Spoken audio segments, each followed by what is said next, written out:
What did Noah see standing outside the ark before God sealed that door forever? The Book of Enoch says it wasn't just animals. It was something else, something that once walked among men and was never allowed to walk again. There is a detail in the story of Noah that most churches never teach, and it is not because the detail is unclear. It is because the detail is uncomfortable. Genesis tells us the earth was filled with violence before the flood came. It tells us that every inclination of the human heart was evil continually, but it does not fully explain why. The Book of Enoch does, and what it describes standing outside that ark in the hours before God sealed the door was not simply corrupted men. It was something that should never have existed at all. To understand what Noah saw, you have to go back further than the flood itself. Genesis chapter 6 opens with a strange and often skipped over verse. It says, "The sons of God saw the daughters of men, that they were beautiful, and they took wives for themselves of all whom they chose." Most readers pass over this line as poetic. The Book of Enoch does not let you pass over it. Enoch names these sons of God directly. He calls them watchers, angelic beings assigned to observe humanity from the heavens, and he tells us that 200 of them broke that assignment. They descended onto a mountain called Hermon, and they bound themselves by oath to take human wives, knowing full well what they were about to do was forbidden. This was not romance. This was rebellion against the order of creation itself. And the offspring that came from that union were not ordinary children. Enoch calls them Nephilim, giants whose size and hunger grew beyond anything the earth could sustain. Scripture confirms their existence too.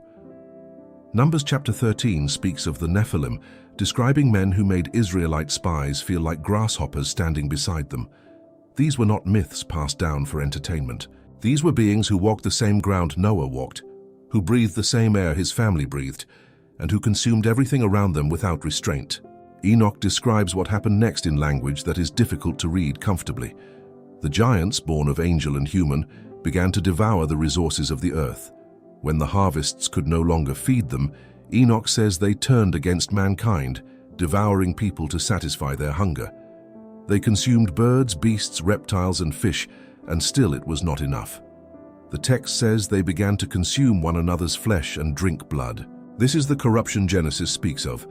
When it says the earth was filled with violence, it was not a metaphor. It was a description of a world that had been invaded by something it was never built to hold. And the watchers did not stop at reproduction. Enoch tells us they taught. They gave humanity knowledge that was never meant to be handed down in that way, at that time, by those hands. One watcher named Azazel taught men to forge swords, knives, shields, and breastplates, turning simple tribes into armies capable of slaughter. He taught women the art of cosmetics and the working of precious stones, feeding a vanity that pulled hearts further from their creator. Another watcher named Shemihaza taught the casting of spells. Others revealed the secrets of the sun, the moon, and the stars, knowledge that led men into astrology and divination rather than worship. Heaven's knowledge was being poured into human hands that were not ready to hold it, and the result was not enlightenment, it was ruin. The Apostle Jude seemed to remember this history when he wrote his short letter centuries later. He speaks of angels who did not keep their proper domain but left their own abode, and he says they are reserved in everlasting chains under darkness for the judgment of the great day. Peter's second letter echoes the same memory, describing angels who sinned being cast down and delivered into chains of darkness to be reserved for judgment. Neither writer stops to explain who these angels were, because the early church did not need the explanation. They had grown up with Enoch's account.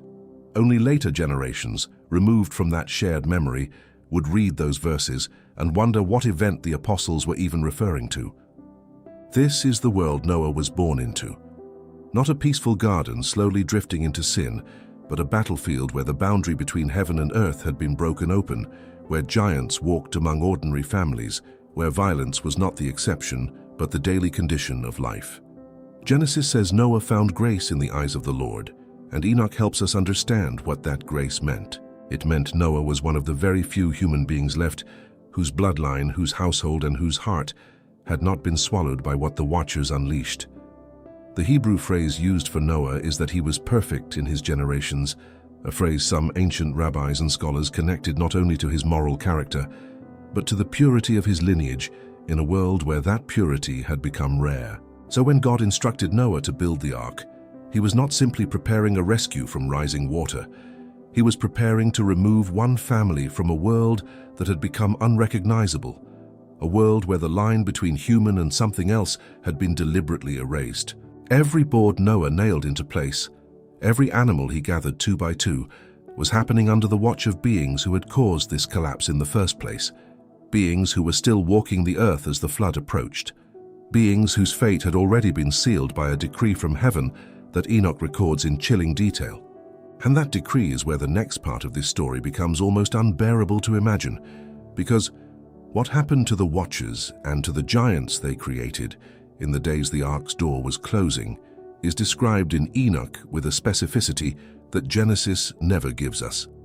Their judgment did not end with drowning.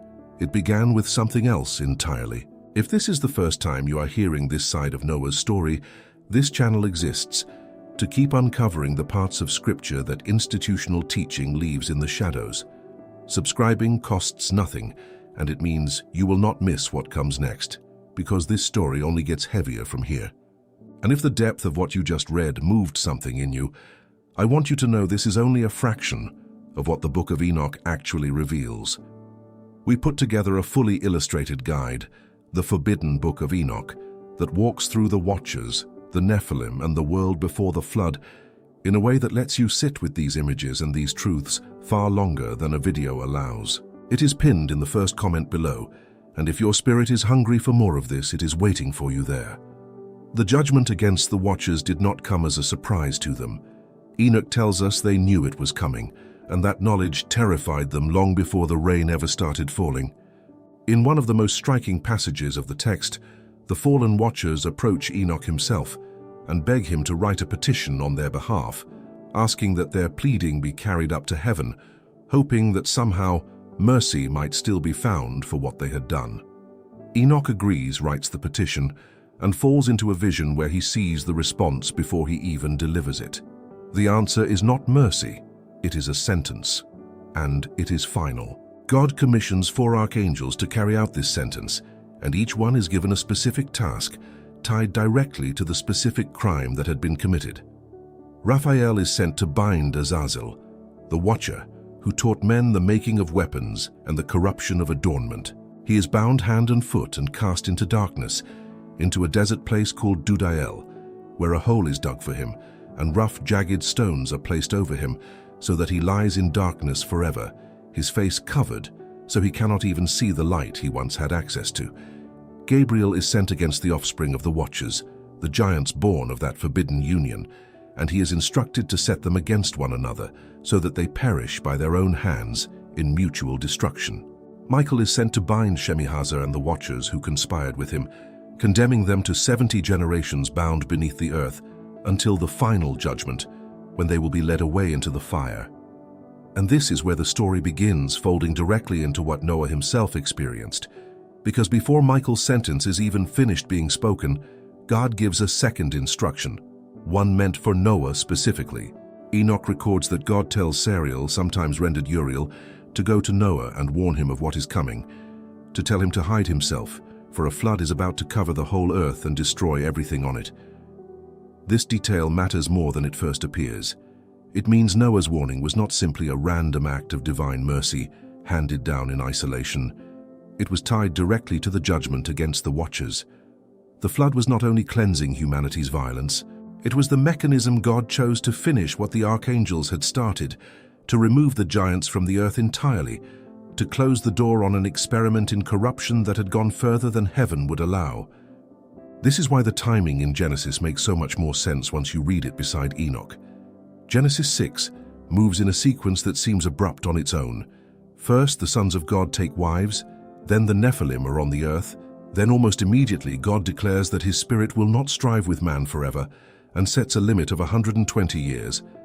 Enoch fills that gap. The 120 years were not simply a countdown to punish ordinary sin. They were the window in which the corruption caused by the Watchers had to be allowed to run its course toward judgment, while one righteous family was prepared quietly and deliberately to survive what was coming for everyone else. And so as Noah built, the giants outside were not living peaceful lives waiting for water to rise. Gabriel's sentence was already working itself out. Enoch says the giants, now cut off from the fathers who created them and increasingly starved by a world their appetite had ravaged, turned their violence fully against each other. The Book of Giants, found among the Dead Sea Scrolls, expands this picture even further. It describes the giants having troubling dreams, visions of tablets being dipped in water and burned, images their own hearts understood as warnings of coming destruction, yet they had no power to stop what was already set in motion. One fragment names a giant called Ohia, who wakes shaken from a vision of an orchard being uprooted, and the interpretation given to him is that the destruction he saw was meant for every one of the giants and every one of the watchers who fathered them. Some of these fragments even mention giants pleading with Enoch directly, in the same way their fathers had, hoping the scribe of righteousness could somehow intervene a second time. He could not. The sentence had already been sealed. Genesis itself seems to acknowledge that this was a specific, targeted destruction rather than a vague punishment. It tells us the Nephilim were on the earth in those days, and also afterward, when the sons of God came in to the daughters of men. That small phrase, and also afterward, has puzzled readers for centuries because it suggests the bloodline of giants was not entirely confined to the pre-flood world. Enoch and the later traditions built on him offer an explanation for that puzzle too, one that becomes clearer once we look at what actually happened to the giants in the moment of their death. So when we ask what Noah actually saw outside the ark, the honest answer, informed by Enoch, is that he saw the tail end of a war that heaven had already decided the outcome of. He saw creatures dying by each other's hands, weakened, desperate, some of them perhaps still bearing traces of the strength that once made them terrifying, but none of them able to alter what was coming. He saw beings who had once walked freely between human settlements, now reduced to fighting over what little remained of a world they had devoured, a world stripped bare by their own hunger.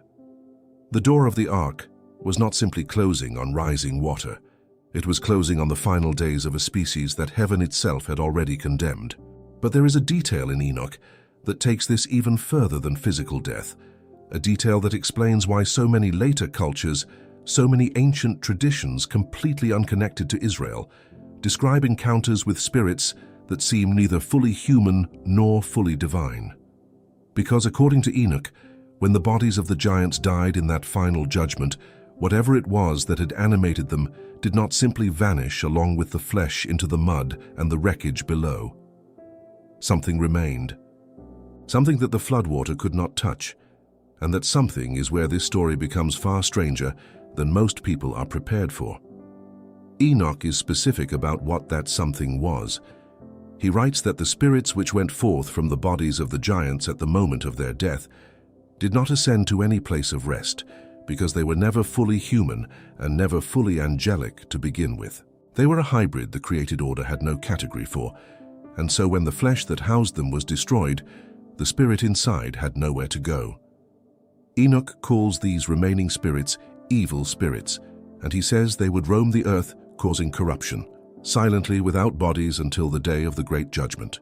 This is the origin, according to Enoch, of what later scripture simply calls unclean spirits or demons, beings that the Gospels describe Jesus confronting again and again, beings with no clear origin story anywhere else in the biblical text except here. Read that against the Gospel accounts, and something clicks into place that most casual readers never notice. When Jesus encounters a man possessed by many spirits in the region of the Gerasenes, the spirits beg him not to send them into the abyss, a very specific location, a place of confinement they clearly already knew and feared. Luke's Gospel records that exact plea, using language that echoes the very imprisonment Enoch describes for the watchers themselves. These were not vague references to generic evil. They were creatures with a documented history, a documented punishment, and a documented fear of exactly where that punishment would ultimately be completed. This detail changes how we should picture Noah's final days before the flood came. It was not only living giants outside the ark. Enoch strongly implies that as the giants began to die, even before the water rose, some of these bodiless spirits were already loose in the world, already testing the boundaries of a punishment that had not yet fully caught up with them. Noah was not simply building a boat to escape drowning water. He was building a sealed refuge in a world where the physical and the spiritual danger had become nearly impossible to separate from each other. There is also a phrase in Genesis that becomes far more chilling once you sit with it in this context. When God speaks to Noah about the coming flood, he says he will destroy all flesh in which is the breath of life. All flesh, not simply human flesh. The Hebrew word used there, basar, is broad enough to cover every living, breathing thing walking the earth, giant and animal and human alike. It is as though Scripture itself is quietly acknowledging that what needed to be wiped from the earth was not confined to one category of creature. The corruption had spread across the boundary lines God originally set between kinds, and the flood was the only remedy drastic enough to restore those boundaries. Josephus, the first-century Jewish historian, wrote about this period as well.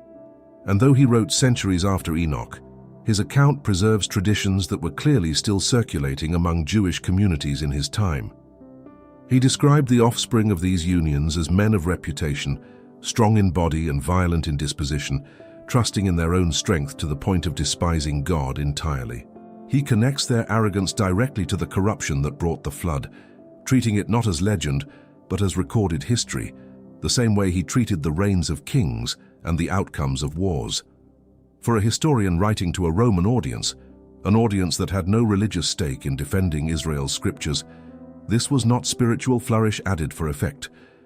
This was, to him, simply what happened, a plain historical fact worth recording alongside the rise and fall of nations. The Book of Jubilees, another ancient text held with deep respect by communities like the one at Qumran, adds a further layer to this picture. It describes the earth being filled not only with the violence of the giants themselves, but with a deeper spiritual sickness that spread outward from them, infecting human behavior long after their direct influence should have faded. Jubilees describes God permitting a portion of these spirits to remain active even after judgment, specifically so that mankind would still be tested, so that evil would not be removed from the world by force, but would remain as a genuine choice for every generation that followed. It is a striking idea, one that reframes the entire flood story. The waters were never meant to create a world with no evil left in it. They were meant to remove the giants who had made evil almost impossible to resist.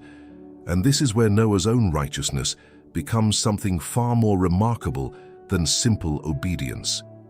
In a world where giants ruled through fear, where fallen watchers had rewritten what humanity believed was possible and permissible, where corrupted knowledge had replaced reliance on God with reliance on stolen power, Noah refused all of it.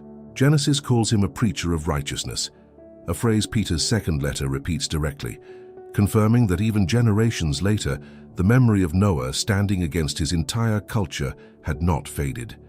He built the ark in public, in front of neighbors who almost certainly mocked him, in front of a world that had normalized the presence of giants and evil spirits, to the point where warning of judgment probably sounded insane. Enoch tells us that Noah was deeply disturbed by what he witnessed in the years leading up to the flood, disturbed enough that he cried out to his own grandfather Methuselah about the state of the earth, asking why the earth had become filled with such trouble. That single human moment of fear and confusion is worth sitting with. Noah was not a distant, untouchable figure of legend. He was a man who watched giants devour the land around him, who likely heard rumors of spirits already loose in the world, who raised a family under a sky that had been broken open by rebellion, and who still chose to trust a God that almost no one else around him trusted anymore. By the time the door of the ark finally closed, the creatures Noah had spent over a century watching were already living on borrowed time, their fate already decided long before the water reached their feet. But their story, according to Enoch, did not end when their bodies did. And neither did their bloodline, because Scripture itself tells us that giants were walking the earth again long after Noah's family stepped back onto dry ground, a mystery that forces us to ask a question most people never think to ask about the flood at all. Genesis 6 contains that small unsettling phrase we touched on earlier. The Nephilim were on the earth in those days, and also afterward. Ancient readers were not confused by this the way modern readers often are. They understood it as a straightforward statement that the flood, as total and as thorough as it was, did not fully erase the bloodline that had corrupted the earth in the first place. Something survived or something returned, and Scripture spends the next several books quietly documenting the evidence, almost as if daring the careful reader to notice the pattern. By the time Moses sends spies into Canaan, the report they bring back is soaked in fear. Numbers chapter 13 records their words directly. They describe the land as devouring its inhabitants, and they say they saw the Nephilim there, the sons of Enoch, who come from the Nephilim, and that in comparison the spies felt like grasshoppers, both in their own eyes and in the eyes of these giants. This is not poetic exaggeration meant to describe unusually tall men. The Hebrew text uses the same word, Nephilim, that Genesis 6 used to describe the pre-flood offspring of the Watchers. Whatever bloodline that word once described, it was still walking the land of Canaan centuries after the flood waters had receded, still striking fear into hardened warriors who had already crossed a desert. Deuteronomy goes even further, cataloging entire nations of these beings with a level of geographic and historical detail Scripture rarely bothers with for people it considers unimportant. It names the Rephaim, the Emim, the Zamzumim, describing them as a people great, and many and tall, comparable to the Anakim. It tells us the Ammonites called them Zamzumim, and that they too were accounted giants, though the land had been given over to smaller peoples in their place by the time of Moses. Most striking of all is the description of Og, king of Bashan, called the last remnant of the Rephaim, a title that implies an entire nation of similar beings had already vanished by the time Israel encountered him. Deuteronomy tells us his bed, or perhaps more accurately his sarcophagus, was made of iron 9 cubits long and 4 cubits wide, measurements that place it somewhere close to 13 feet in length. The text notes it was still on display in Rabbah, among the Ammonites at the time this was written, as though the author expected readers to be able to go verify it themselves. So how does a bloodline that was supposedly wiped from the earth reappear so thoroughly, so geographically widespread, only a handful of generations after the flood receded? Ancient Jewish tradition offers more than one answer, and none of them are comfortable. Some rabbinic sources suggested that a portion of the corrupted lineage survived the flood itself, hidden among Noah's own household, a possibility Scripture never explicitly confirms, but also never explicitly closes off. One tradition specifically names Og, the giant king of Bashan, as having survived the flood by clinging to the outside of the ark itself, sustained by scraps passed to him through a window, a story so strange that later rabbis argued over whether it should be taken literally at all.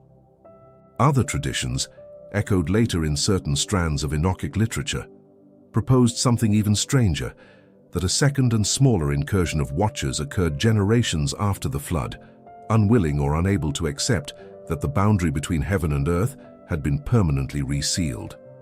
Jubilees hints at ongoing spiritual corruption being deliberately permitted to continue testing mankind, which some later readers connected directly to this reappearance of giants in the land Israel was preparing to enter. Whatever the mechanism, the writers of Scripture treated the danger as real and immediate, not symbolic or purely literary. This is why the conquest narratives in Joshua carry the weight they do. Israel was not simply displacing ordinary tribes to claim territory for themselves. According to the text's own internal logic, they were finishing a confrontation that began back on Mount Hermon long before, continuing a war against a corruption that the flood had only partially resolved. Even centuries later, this ancient bloodline had not fully disappeared from the land. 1 Samuel introduces Goliath of Gath with a level of physical detail Scripture almost never gives to ordinary soldiers, describing his height as 6 cubits and a span, roughly 9.5 feet. His armor alone weighing what would have been an almost unbearable burden for an average man to even lift, let alone fight in.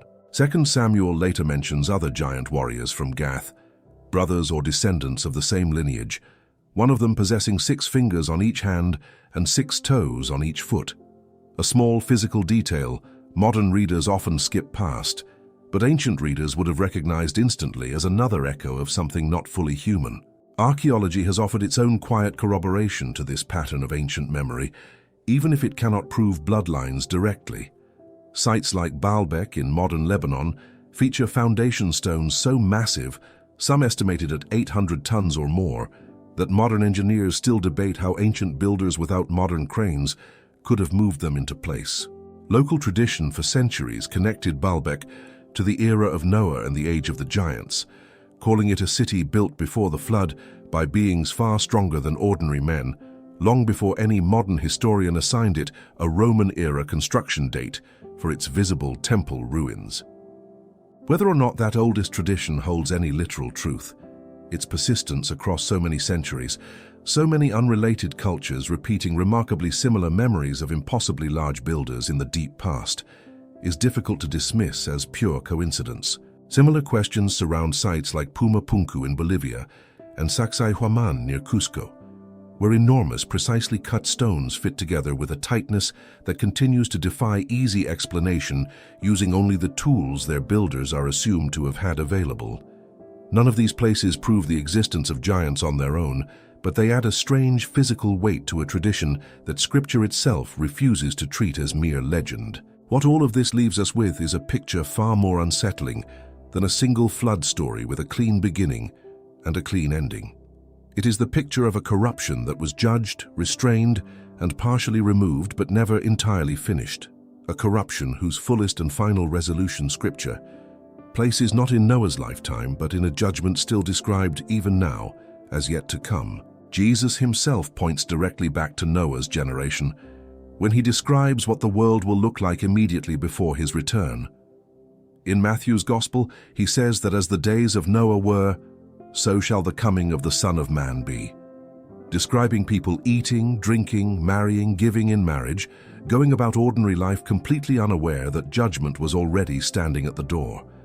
Most sermons stop there, treating it as a simple warning about spiritual complacency and nothing more. But if Enoch's account of what those days actually contained is accurate, this comparison is far more specific and far more unsettling than casual distraction alone. Jesus was not only warning that people would be caught unprepared for a sudden event. He was drawing a direct line between the corruption that filled Noah's world and the corruption that would fill the world again before his own return. This connection becomes even sharper when you read Jude's letter carefully. Jude places the judgment of the watchers, angels who left their proper domain and are kept in everlasting chains under darkness, in the same breath as his warning about false teachers corrupting the church in his own generation. He is not treating the watchers as ancient history disconnected from present danger, a story so old it had lost its urgency. He is treating their rebellion as a pattern, a first and founding example of a certain kind of corruption that would repeat itself, dressed differently, throughout every generation that followed after them. 2 Peter reinforces this same structure, moving directly from the judgment of the angels who sinned to the judgment of the ancient world in the flood, to a warning about scoffers who would appear in the last days, questioning whether judgment was even real anymore, living exactly as the world lived in the days before Noah's flood came. Revelation carries this thread all the way to its conclusion, closing out a story that began with a small rebellion on a single mountain. It describes a final judgment where death and Hades themselves are cast into a lake of fire, where every spirit and every power that had corrupted the earth is finally, permanently removed from creation. Enoch's own account of the watchers ends with a strikingly similar image, one that lines up almost perfectly with what John would later see in his own vision. After their initial binding, Enoch is told that this imprisonment is not their final punishment. It is a holding sentence, lasting until the day of the great judgment, when they will be led away into the fiery abyss forever, into torment and imprisonment in the burning flame for all eternity. Genesis, Enoch, Jude, and Revelation are describing separate pieces of one single continuous story. A rebellion that began quietly on a mountain, was partially judged in a flood, and will be completely and finally judged at the very end of all recorded history. This is why the fate of the creatures Noah saw matters so much beyond simple historical curiosity.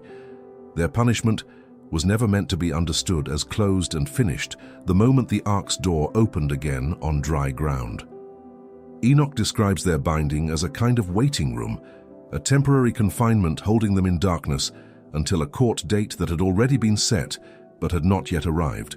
Every generation since Noah has lived somewhere inside that waiting period, inside the gap between the flood's partial judgment and the final judgment Scripture keeps pointing toward, an interval that has now stretched across thousands of years of recorded human history.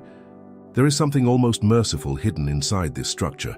Even with how dark the subject matter is, God did not simply erase the Watchers and the giants in an instant of overwhelming force, the way their crimes might have justified.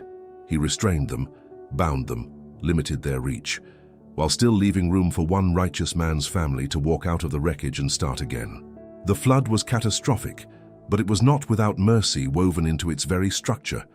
Mercy extended to Noah, and mercy delayed but not denied for a creation still waiting for full restoration. Paul writes to the Ephesians about a very similar tension, describing the present age as a struggle not against flesh and blood, but against principalities, against powers, against the rulers of the darkness of this present world, against spiritual wickedness in high and heavenly places. Read beside Enoch.